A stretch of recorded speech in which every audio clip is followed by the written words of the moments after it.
कहना चाहूँगी कि अगर मुझ जैसी अंडरडॉग एक अनजान सा चेहरा इतने आगे आ सकती है तो हिंदुस्तान के हर एक व्यक्ति में ये काबिलियत है कि वो ज़िंदगी में बहुत आगे जा सकते हैं।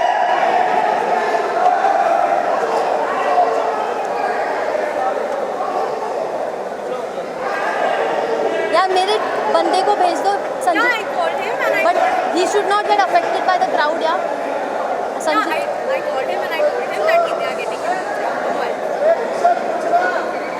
मेरे को टिश्यू दे दो ना।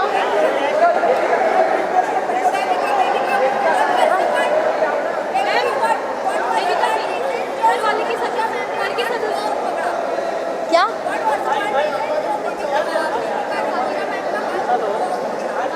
पूजा मैम का हाथ?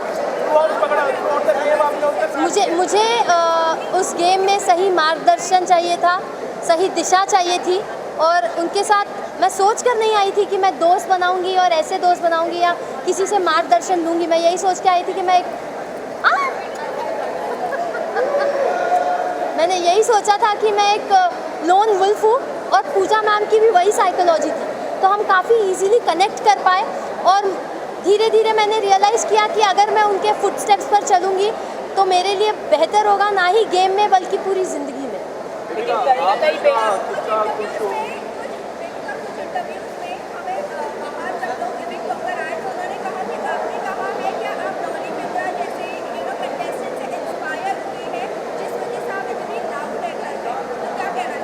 जी नहीं, मैंने ऐसा कोई स्टेटमेंट नहीं दिया था, बल्कि दूसरे कंटेस्टेंट्स ने मुझे शेम करने के लिए, मुझे इंसल्ट करने के लिए ये स्टेटमेंट्स दिए थे।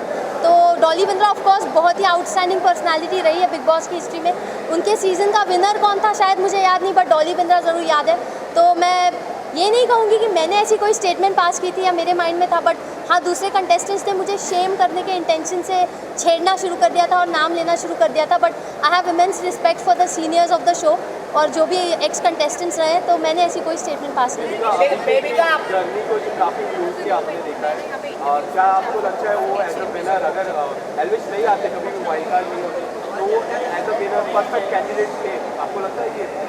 वेल, अगर आप मुझसे पूछे ऑन अ पर्सनल नोट, तो मैंने उसमें एक विनर और लीडर का पोटेंशियल या फिर वो पर्सनालिटी नहीं देखी थी। लेकिन अगर एल्विश एंटर नहीं करता, by public support and fan base वो ज़रूर जीतता। आप लोगों ने कहा कि मनीषा कोकिल she is not a film material, इस पर आप लोग क्या कहना चाहेंगे? इस तरह का स्टेटमेंट देना किसी के ऊपर आप कैसे देखते हैं? मैं और पूजा मैम ये बात कर रहे थे, and I will be very honest कि वो काफ़ी एक्साइटमेंट जता रही थी, शो ऑफ कर रही थी कि फिल्मों में ऑलरेडी उसके पास इतना काम है ये वो। बट पूजा मैम ने कहा कि she is not a heroine material, and I totally agree with that, because जो ह्यूमिलिटी और डाउन टू अर्थ नेचर और प्रोफेशनलिज्म इंसान में होना चाहिए, वो हमें उसमें नहीं दिखा। तो मुझे भी पर्सनली नहीं लगा। लेकिन आपने सीधी तरह से खुलकर आपने अभिषेक को बोला कि यू आर इनसिक्योर पर्सनालिटी पूजा, और कि एल्विश जीतने वाला है, उससे पता चल रहा था, और जिसके कारण वो कहीं ना कहीं अंदर से खुद को प्रॉब्लम में डाल रहा था, वो हमें दिखा, और इसके लिए तो बीमार भी थोड़े पड़ गए। जी, तो क्या कहना चाहिए इसको लेके? एल्विश को लेके अभिषेक काफ़ी इनसिक्योर पर्सनालिटी में है, मनीषा भी थी। जी जी आप बिल्कुल। क्या कहना चाहिए? मैं यही कहना चाहूँगी कि शो की शुरुआत से अभी देखिए, मैं फेस रीडर हूँ, इंसान का चेहरा देखती हूँ और समझ जाती हूँ उसके मन में क्या चल रहा है या वो कैसी पर्सनालिटी है। तो अभिषेक में बहुत जुनून है जीतने का, और अपना बेस्ट भी दे देता है। कभी कभार अपने मॉरल्स पूरे साइड में कर देता है, बट अपने आप को आगे थ्रो करता है और अपने आप को ऑलरेडी एक विनर परसीव करता है। मैं भी अपने आप को ऑलरेडी एक विनर परसीव करके उस घर में गई थी, तो वहाँ मैं उससे बहुत कनेक्ट करती हूँ और उसकी बहुत रिस्पेक्ट करती हूँ। बट जी हाँ, पूजा मैम और मुझ में एक इंट्यूजन है, हम सेंस कर लेते हैं, हम इंसान को जल्दी परख लेते हैं बड़ी आसानी से। और एल्विश को बस मैंने स्क्रीन पे एक टास्क में देखा था, वो घर में आया नहीं था, और मैंने कहा था ये इंसान मुझे घर में चाहिए। तो मैंने, आपको क्या लगता है एल्विश के? अरे यार इसी पे सवाल है कि आप घर वालों को कई बार कहते हुए सुना है कि आप गलत फेस रीडिंग करते हैं, आपको भी बोला कि पीछे भी ऐसी बात होती है, इस पर आपका क्या कहना है? देखिए, अभी फेस रीडिंग का एक रूल होता है कि आपको सच बोलना है। अब वो सच कड़वा भी होता है और कभी मीठा भी होता है। तो जिसको अपने बारे में बोली गई चीज़ या बात पसंद नहीं आती, वो उसे अक्सर गलत समझते हैं और ईगो में आके और अपनी सेल्फ रिस्पेक्ट पे आ जाती है, तो हाइपर हो जाते हैं। और अभिषेक का उसमें रिएक्शन सबसे ज़्यादा दिखा है। तो मुझे नहीं लगता कि मैं गलत फेस रीडिंग करती हूँ। हाँ, एस्टिमेशन मेरे थोड़े इधर उधर हो सकते हैं, वो भी बहुत छोटे मात्रा में, बट गलत तो नहीं कह सकती, क्योंकि इवेंचुअली वक्त के साथ ही आपको पता चलेगा। एल्विश में मैंने हमेशा पोटेंशियल देखा था और मैं हमेशा सोचती थी एल्विश जीतेगा कंपेयर टू अभिषेक, तो वो हुआ है। बेबिका इनिशियल डेज में मनीषा को अपना बेस्ट फ्रेंड बनाया, जी। फिर उसके बाद आपने बोला कि तेरा उसके कैरेक्टर के ऊपर आपने काफ़ी ज़्यादा बातें करने लगी, फिर जी। आपने कहा कि मैं तो जानती हूँ कि ऐसी वैसी, फिर आपने ये बात आती है कि इनिशियल डेज में फिर आपने ये क्यों कहा कि आप मेरी बेस्ट फ्रेंड हो, अगर उसका कैरेक्टर ही इतना करता था? देखिए, वो पर्सनली अगर लड़कों के साथ ज़्यादा सपोर्टिवली घुलती मिलती है तो इनिशियल डेज में मेरा राइट नहीं होता है कि मैं उसे जज करूँ या उस पर क्वेश्चन करूँ। मैं एक कंप्लीट स्ट्रेंजर थी, वो एक कंप्लीट स्ट्रेंजर थी, और वो उसका यूएसपी है, उससे उसने अपना पूरा करियर बनाया है। जहाँ पे मैंने ये नहीं कहा तेरा कैरेक्टर गंदा है, मैंने ये कहा कि तू लड़कों के साथ मेल फ्रेंडशिप को ज़्यादा वैल्यू देती है और फीमेल फ्रेंडशिप्स की तेरी नज़रों में कोई कदर नहीं, और तू हमेशा लड़के लड़के करती रहेगी तो जो फीमेल फ्रेंडशिप में जो पावर और जो एसेंस होता है ना, वो तू गवा देगी। तो उसने अपने कैरेक्टर पे ले लिया, तू लड़का लड़का कैसे बोल रही है। तो मेरा कभी वर्ड ये नहीं था कि तेरा कैरेक्टर गंदा है, मैंने यही कहा था कि फीमेल फ्रेंडशिप्स की वैल्यू करो। मैंने ज़िंदगी भर वैल्यू की है, मेरी ज़्यादातर फ्रेंड्स फीमेल्स रही है, और बिलीव मी वो आपको लाइफ में जहाँ ले जाएगी, जिस दिशा में ले जाएगी, आप आगे बहुत जाओगे। तो वही मैं समझा रही थी। तो इनिशियली जब मैं उससे मिली थी मुझे एक नेक दिल अच्छी लड़की दिखी थी उसमें, बट इवेंचुअली जब उसने मौका परस्त होकर अपनी दोस्ती बदलना शुरू किया और मुझे लिटरली डिस्कार्ड करना शुरू किया, तब मुझे रियलाइज़ हुआ कि उसने अपना गेम शुरू कर दिया है। और पहले ही हफ्ते में उसके मुंह पे मैंने किचन में बोला था, गेम शुरू हो गया क्या तेरा, उस पर वो बहुत चिढ़ गई थी। तो जब मुझे जो चीज़ सेंस हुई मैंने मुंहफट होकर बोला है, कुछ मन में नहीं रखा है। बेबिका, मनीषा ने आपको अभिषेक के बारे में कहा था कि अगर तुम लोग का ऐसा कुछ हो तो जिस पर आपने पूजा मैम से डिस्कस करते हुए कहा कि तेरे होते हुए वो इतनी इनसिक्योर हो जाती है कि बाहर जाने के बाद भी वो इनसिक्योरिटी कायम रहेगी। डज दैट मीन कि आप रियल में अभिषेक के लिए फील करती हैं और आगे आप क्या आगे जाके आप डेट करेंगी अभिषेक के शादी या तो देखिए, अभिषेक के साथ मेरी बॉन्डिंग काफ़ी टॉक्सिक रही है, वो पूरी दुनिया ने देखा है।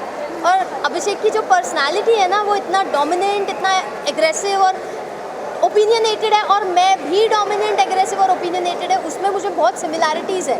तो दो स्वॉर्ड्स, दो तीर कमान एक साथ रहेंगे तो युद्ध तो होगा, घमासान युद्ध होगा।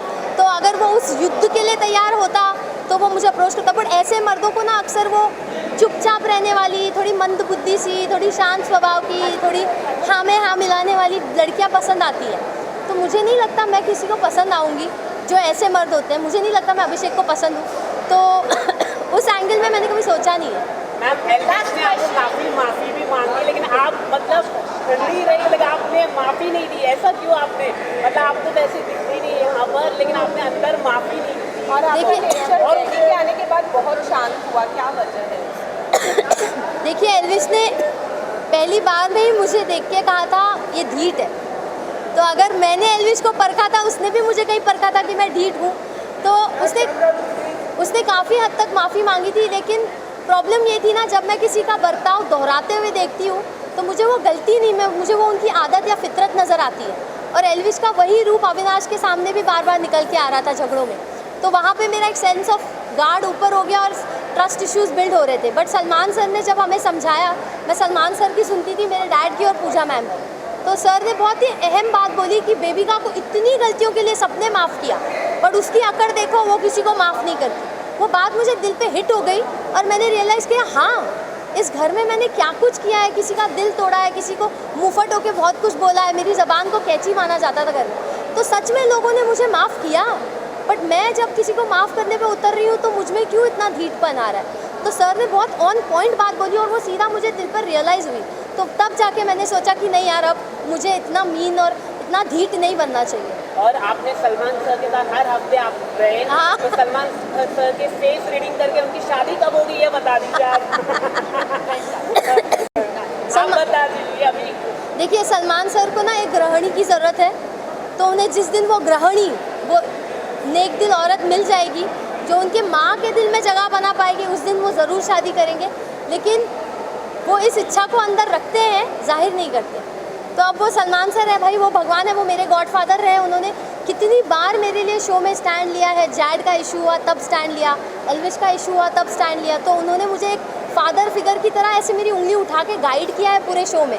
और मेरी छोटी मोटी बातों को पकड़ के वो हमेशा आके मुझे टोकते भी थे, समझाते भी थे, क्योंकि वो कंसर्न थे मेरे लिए। आप जिसकी परवाह करते हो, आप उसके बारे में सोचते हो, उसके बारे में ज़्यादा बोलते हो।